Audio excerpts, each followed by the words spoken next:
Graça e paz, glória a Deus. Vamos estar estudando agora a carta de Paulo aos Romanos, a partir do capítulo 1, versículo 1, que nos diz assim: Paulo, servo de Jesus Cristo, chamado para apóstolo, separado para o Evangelho de Deus. Então nós temos aqui a mensagem de Paulo, ele é apóstolo para levar esta mensagem de Jesus Cristo, e ele é então escolhido, chamado, fiel, separado para este trabalho no Evangelho de Deus, levar a boa notícia, as boas novas de salvação em Jesus Cristo.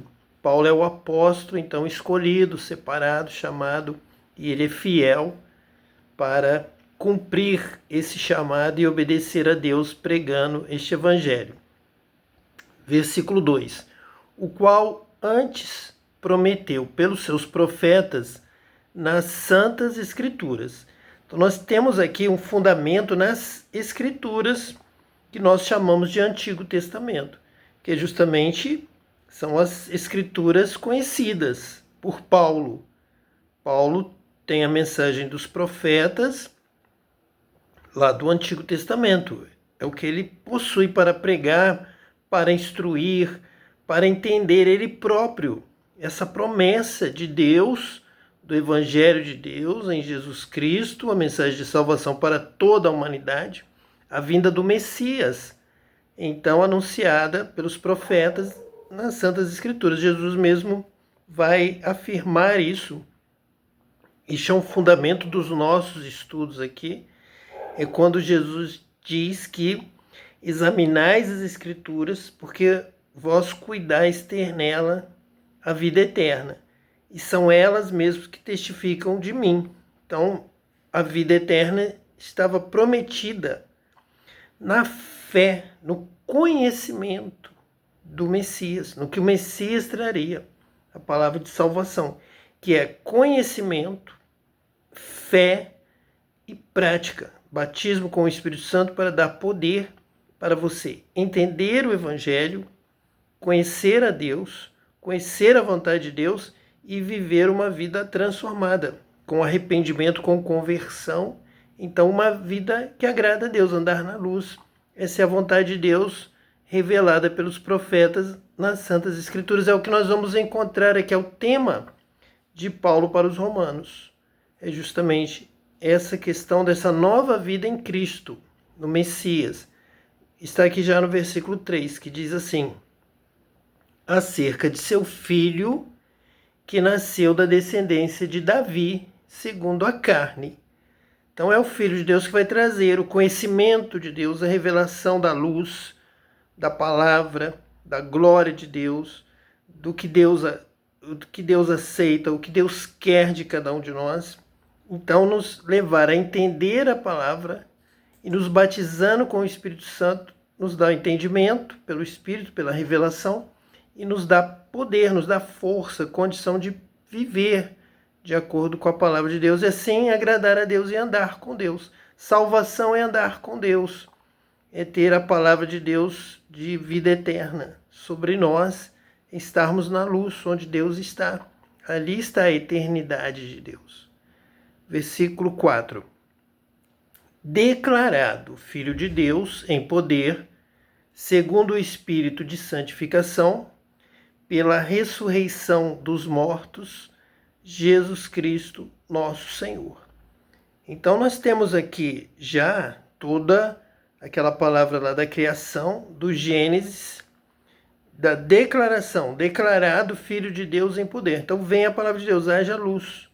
Jesus é essa palavra, essa declaração do Filho de Deus em poder, para que nele esteja toda a plenitude de Deus, do conhecimento de Deus, da verdade, do bem, da justiça. Tudo que agrada a Deus, nós temos condição de fazer a partir do poder de Jesus, do Filho de Deus. Como Filho de Deus, é ele que traz à terra a revelação do Pai. Nós somos irmãos em Cristo. Cristo passa a ser o nosso irmão mais velho, que vai nos ensinando o que o Pai quer, o que agrada ao Pai com a sua vivência como filho de Deus, conhecendo ao Pai, ele revela o Pai para nós que estamos chegando agora, que andávamos no mundo longe de Deus, perdidos.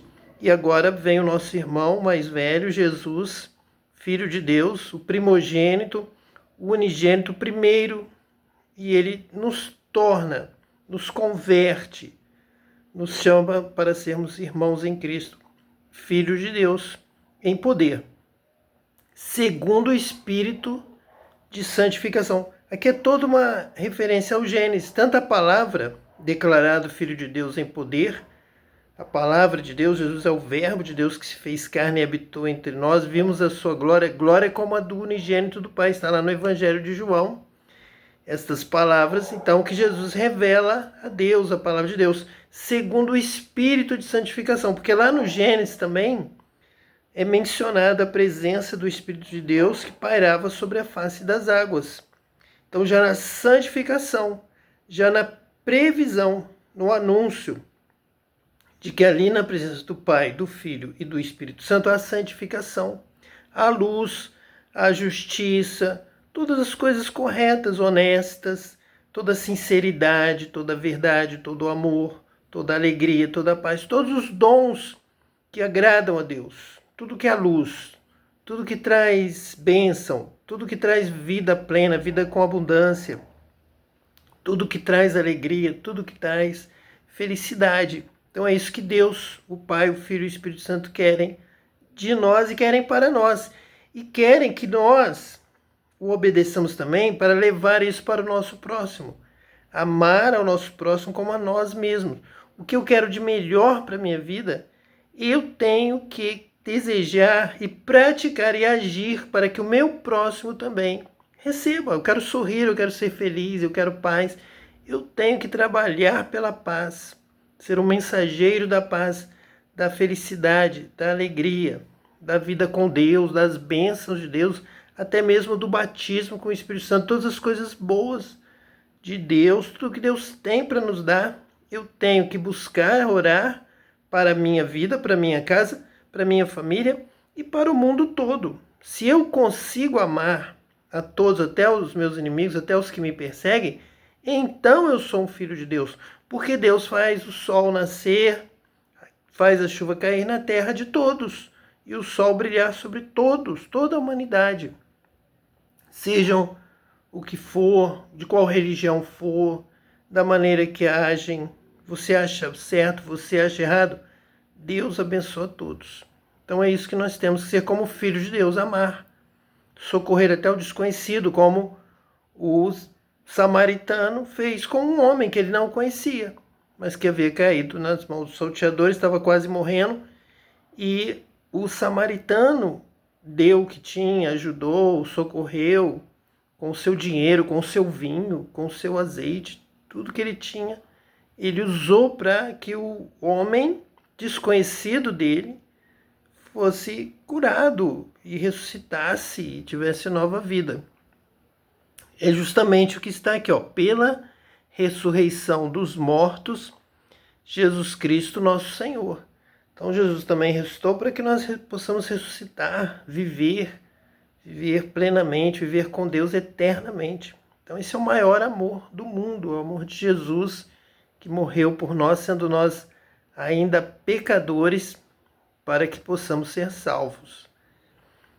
Pelo qual recebemos a graça e o apostolado para a obediência da fé entre todas as gentes pelo seu nome. Vê que a fé traz a obediência. Se temos fé, a fé vem pelo ouvir a palavra de Deus. Então nós cremos nessa palavra. A fé na palavra de Deus, na ordem de Deus, nos mandamentos de Deus. E ele diz aqui, pelo qual recebemos a graça e o apostolado para a obediência da fé. Se tem palavra, se tem mandamento, se temos conhecimento de Deus agora, andamos na luz, vamos praticar. Bem-aventurado aquele que ouve a palavra de Deus e a pratica. Então só é bem-aventurado o que ouve se praticar. Então para a obediência da fé, é isso que Paulo vai ensinar aqui, que nós temos falado. Paulo vai nos levar à obediência a Deus, a andar na luz, a amar, fazer o bem, ter boas obras, para a obediência da fé entre todas as gentes pelo seu nome. Então, glorificando ao Pai no Filho. É Jesus quem nos ensina o que devemos fazer, é pelo Espírito Santo que nós compreendemos como devemos viver. O que importa é ter uma nova vida, é a conversão, é o arrependimento e a vida, a obediência da fé, a prática das palavras de Deus, a obediência à palavra de Deus pela fé. A fé tem que nos levar a agir, a ter uma nova vida. Versículo 6, entre as quais sois também vós chamados para seres de Jesus Cristo. Ser de Jesus Cristo é ser, tanto de palavra quanto de coração, quanto de ação, de mente, todas as coisas. Somos porque agimos como Ele. Somos dele porque obedecemos a Ele, porque andamos na luz, realizando a obra de Jesus. É por isso que nós somos de Jesus. Vamos ver aqui no versículo 21, Romanos capítulo 1, versículo 21, que está escrito assim: porquanto, tendo conhecido a Deus, não o glorificaram como Deus, nem lhe deram graças. Antes, em seus discursos, se desvaneceram e o seu coração insensato se obscureceu. Então veja aqui que Paulo está dizendo que, tendo conhecido a Deus, ao conhecermos a Deus pela fé, nós temos que glorificar a Deus e dar graças a Deus. Ele mesmo vai dizer que ele quer, a vontade de Deus é que nós em tudo demos graças a Deus. Essa é a vontade de Deus em Cristo Jesus para conosco. O objetivo do encontro com Jesus, de aprender de Jesus, de conhecer a Jesus, a palavra de Jesus, é para glorificar a Deus e em tudo dar graças. Viver uma vida de adoração, adorar a Deus em espírito e em verdade. Então, louvando a Deus e praticando a sua palavra. Veja o que ele fala agora no versículo 28, ainda Romanos capítulo 1. Ele então diz que nós temos que conhecer a Deus para obedecer, para fazer isso, conhecer bem, corretamente a Deus, para fazer o que agrada a Deus, o bem, o amor, a misericórdia, a bondade. Então veja o que está escrito aqui no versículo 28. E como eles não se importaram de ter conhecimento de Deus, assim Deus os entregou a um sentimento perverso para fazerem coisas que não convêm. Veja então que conhecimento de Deus é para fazer o que agrada a Deus. Eu quero conhecer mais a Deus para não pecar contra Ele. Eu quero conhecer mais a Deus para agradá-lo, para servi-lo, para louvá-lo, porque Ele é o dono da vida, Ele é o Criador, Ele é Senhor. A minha vida, a minha eternidade está nas mãos de Deus. Então, em primeiro lugar, eu tenho que conhecer a Deus, servir a Deus, dar glória a Deus, graças a Deus, louvar, viver em obediência a Deus, e não aos homens, e não ao dinheiro, e não à riqueza, não ao poder, não ao cargo que me oferecem, porque não só de pão viverá o homem, mas de toda a palavra que sai da boca de Deus, porque a palavra que sai da boca de Deus é a palavra de vida eterna, que Jesus trouxe para nós, é a palavra de salvação.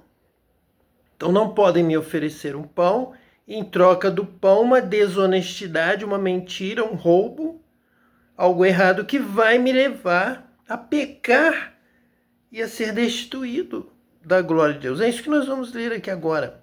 Versículo 29.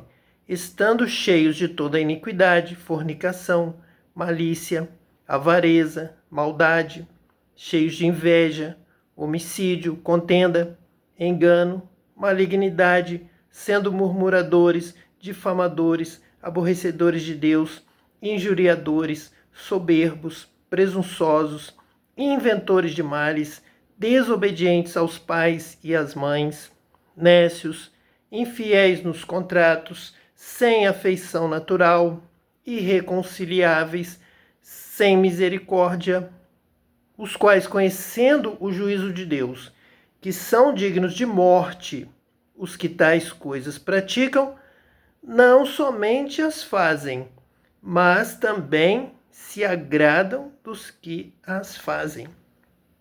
Então veja aqui que se você pratica qualquer dessas coisas, você está desagradando a Deus. Você não está buscando conhecer a Deus para deixar de fazer essas coisas que desagradam a Deus. Então nós temos que gravar essas palavras, entender cada uma, estudar, compreender. É isso que nós não devemos fazer. É uma lista grande. Olha só quantas palavras nós citamos, quantas coisas erradas que nós não podemos fazer. Por quê? O versículo 32 concluiu dizendo: os quais, conhecendo o juízo de Deus, que são dignos de morte, os que tais coisas praticam, muitas coisas foram citadas, não somente as fazem, mas também se agradam dos que as fazem. Às vezes incentivam o outro a fazer, não corrigem, não contestam, não dizem que está errado, não chamam a atenção. Então nós temos que deixar de fazer e anunciar e avisar, alertar os outros também para que não façam. Essa é até uma razão da pregação de Paulo, é uma razão para a nossa pregação aqui, para estarmos aqui trazendo a palavra de Deus, porque tem que alertar sobre Deus, sobre conhecer a Deus, andar com Deus, andar na luz e andar corretamente. Não tem religião, não tem doutrina humana que vá cobrir isso aqui. Você tem que se arrepender, se converter do seu mau caminho e obedecer a Deus e deixar de fazer essas coisas para fazer o que convém. E como eles não se importaram de ter conhecimento de Deus, assim Deus os entregou a um sentimento perverso para fazerem coisas que não convém. Então você não pode fazer estas coisas porque não convém, porque desagradam a Deus, porque vão trazer o juízo de Deus sobre a sua vida. E você será digno de morte. Lá no princípio, nós tivemos a palavra de Deus. Existe a árvore da vida, está no meio do jardim. Vocês podem comer à vontade, porque vai trazer vida, vai trazer salvação, vai trazer comunhão com Deus, vai trazer paz. Essa árvore da vida é a árvore do bem, a árvore de Jesus, é o conhecimento de Jesus, é a palavra de Deus, o verbo, haja luz, viu Deus que a luz era boa, é toda a luz. Então quem comesse, o homem e a mulher, comendo daquele fruto, e Deus falou para comer, teriam paz, teriam compreensão. É também a árvore ali da vida, do batismo com o Espírito Santo, de todo dom, toda bênção, tudo que vem do céu, estava ali no conteúdo daquela fruta, porque ela processa da terra, processa de onde ela está plantada, das águas, da raiz, da terra, ela processa para produzir o fruto. Cada fruta é diferente, tem um sabor diferente, vitaminas diferentes, são saudáveis, cada uma atendendo uma necessidade, boa para os olhos, boa para a pele, boa para o sangue, para a circulação sanguínea, ou para a mente, para tudo no corpo. Então, todos os frutos, todos do alimento, ele vai complementando as fibras, as vitaminas, as proteínas, e vão nos dando saúde. E aquele fruto daria uma saúde espiritual, uma saúde com Deus, uma saúde da eternidade, uma força maior, força da vida, força de Jesus, ali na árvore da vida. Mas o que aconteceu? Veio a serpente, que é o diabo, e disse para que eles não fossem lá comer do fruto da árvore da vida, para não continuarem ali dependentes de Deus, servos de Deus, obedecendo a Deus, mas que em vez de comer daquele fruto da árvore da vida que Deus falou que seria principal, traria saúde espiritual, vida eterna, que eles comessem do fruto da árvore que Deus disse para não comer. Não comam, porque o dia que vocês comerem, vocês vão morrer. Por quê? Então o diabo diz, porque Deus não quer que vocês entendam as coisas, sejam iguais a Ele, sejam livres, independentes. Então ali vem tudo que está na Bíblia, sobre a mentira. O diabo mentiu para eles. vem a desobediência à palavra de Deus, porque Deus está falando para não comer. O diabo está dizendo para comer, eles obedecem ao diabo, servem ao diabo e não a Deus. Então vem a mentira do diabo a respeito de Deus, das intenções de Deus, da palavra de Deus, e os leva a querer comer. O que os leva a comer, a obedecer ao diabo, é porque há promessas do diabo, e essas promessas vão alcançar então o poder humano, para que eles sejam igual a Deus e tenham autonomia e sejam grandes e dominadores da terra. Então vem satisfazer o desejo da carne, do ser humano, materialista. É por isso que vários versículos como este e tantos outros vão falar da obra da carne, desde a mentira do diabo, o engano, até a concupiscência dos olhos, concupiscência e soberba da vida, a avareza, a malícia, a maldade, a inveja. Por quê? O diabo ofereceu para eles, prometeu que se eles comessem daquele fruto, os olhos deles já iriam abrir. Eles já iriam crescer. Então eles teriam força na terra, teriam poder, domínio, sem Deus, seriam independentes. Então vem toda a obra da carne. Então tudo ali. A primeira consequência deles terem comido do fruto, deles obedecendo a Deus e dando ouvido à serpente, é que eles viram que estavam nus, sentiram vergonha. Então eles já escondem, já vão para as trevas, saem da luz, saem da paz. Então eles já sentem o corpo, as coisas erradas, têm vergonha. Dali já vem toda a malícia, toda a maldade. Como o diabo oferece poder, então vocês serão igual a Deus, seus olhos vão se abrir, vocês vão entender tudo, vão conhecer o bem e o mal, vocês vão poder fazer o mal para crescer, para dominar. Começa a guerra. Por quê? Cheios de inveja, homicídio, contenda, engano, malignidade, conforme está no versículo 29. Porque agora nós temos ali o homem, a mulher e os filhos. E começam a se multiplicar. E quem é que vai mandar? Quem vai ter ali o conhecimento do mal e vai dominar? Então vem um propósito maligno da carne de saber ser pior do que o outro. Entender de política, de economia, de sistema, de doutrina, de domínio humano. Então dali nascem todas as guerras, toda a maldade, toda a avareza, ganhar mais, dominar o irmão. Então já vem o primeiro homicídio. Abel agrada a Deus e vem essa questão do espírito, o irmão espiritual, Deus vai abençoar, Deus vai ajudar, Deus já está gostando dele, Deus vai dar mais para ele. É como aconteceu com José, com seus irmãos, e a promessa que José vai dominar, e já com os olhos abertos para a maldade, começa ali a raiz de todas as guerras, como nós temos hoje. Um país quer ter a melhor doutrina, quer ser isso, quer ser aquilo, e diz que o seu está errado, o meu vai ser melhor, eu vou fazer revolução, eu vou destruir você, eu vou tomar posse da terra, eu vou conquistar, já que eu já vi que você é melhor, como Caim matou Abel, veio da inveja. Eu já sei que o seu modelo econômico prospera, as pessoas ficam ricas, então como eu já sei que o meu fica pobre, eu já vi que eu estou errado, eu vou criar mísseis, drones, guerra. Eu vou te matar, como Caim matou Abel. Eu vou estar cheio de avareza e de maldade, cheio de inveja, homicídio, contenda, engano.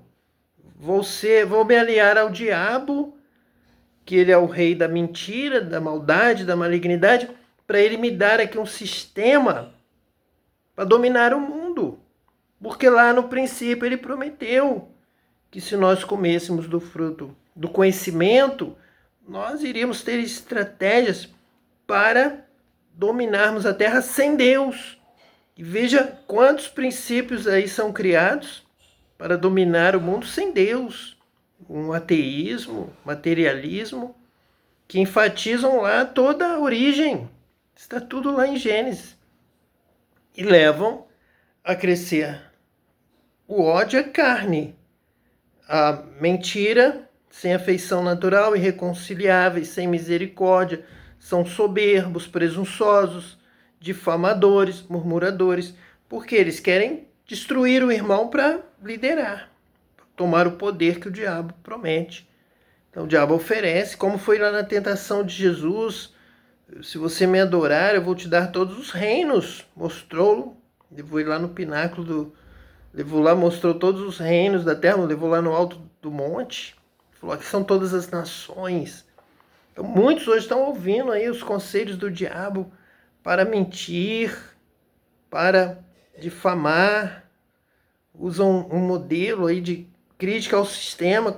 Enquanto estiver com outro sistema que eles são contrários, eles criticam tudo.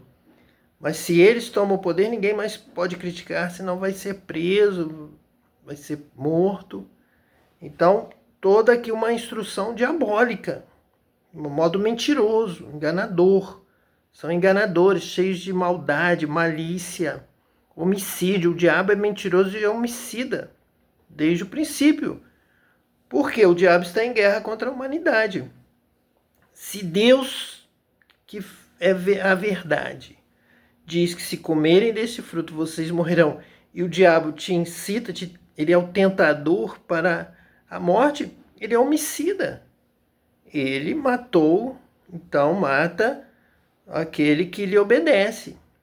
Ele é traidor, ele é mentiroso, ele é homicida. Mas aqueles que estão se associando à carne, ao materialismo, estão também sendo homicidas. Matam dentro do seu país, matam milhões, prendem, deixam morrer na prisão, matam da outra nação, matam, mandam fazer revolução, financiam revoluções em várias nações que desconhecem a verdade, desconhecem o que está acontecendo, do diabo, a mentira, e Deus, e a verdade, e a vida, e o amor, desconhecem essas coisas. Então, são instigados a também matar para tomar o poder, matam candidatos de oposição, matam, enganam, mentem de tal forma que as pessoas nem acreditam que exista esse mal, servem ao mal sem saber, sem entender, sem acreditar que exista isto, da mentira, do engano, da maldade, da malícia, da inveja, da contenda, tudo que está aqui, da malignidade, em Romanos. Então vamos, se Deus assim nos permitir, continuar no estudo de Romanos, da carta de Paulo aos Romanos. Que Deus te abençoe hoje e eternamente, em nome de Jesus, o Messias. Amém.